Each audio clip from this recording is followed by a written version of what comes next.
Good morning. Our devotion this morning continues in Ruth chapter 2. And this is where we meet Boaz. Naomi and Ruth have gone to the gleaning fields and have started picking up um, food to provide for themselves. And Boaz returns back and he sees Ruth. And this is what happens. Boaz said to his young man, the one who was overseeing the harvesters, "To whom does this young woman belong?" The young man who was overseeing the harvesters answered, "She's a young Moabite woman, the one who returned with Naomi from the territory of Moab.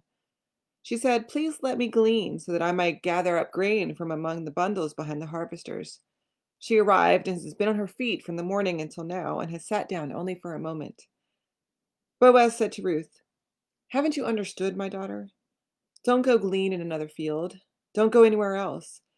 Instead, stay here with my young women.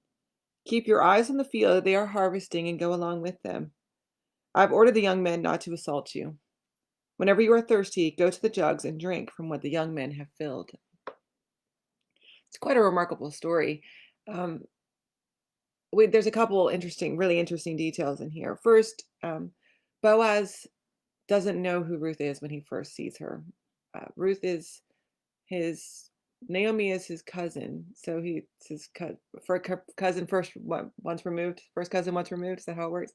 And he returns back, and he doesn't know who Ruth is, but he sees that she is a hard worker. Gets a report from the men who are working the field that she has not rested all day. And the first thing he says to her is, Stop working so hard. I'm going to protect you. I'm going to care for you."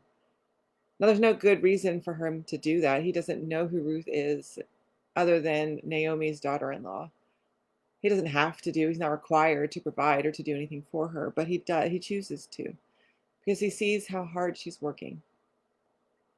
The other interesting fact is that he puts her in amongst his daughters, essentially makes her part of the family.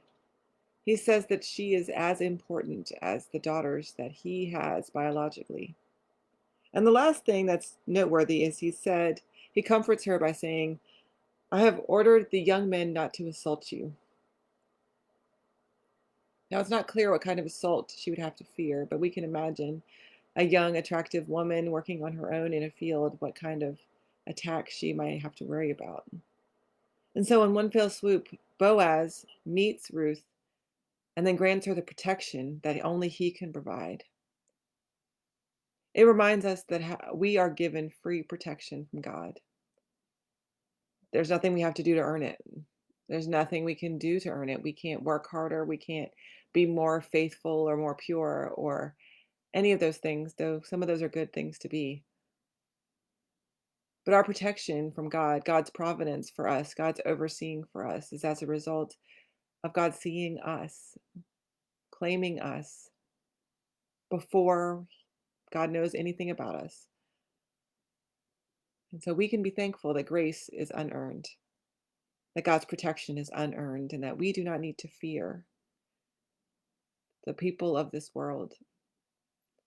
Because where can we go that isn't to God? Be blessed.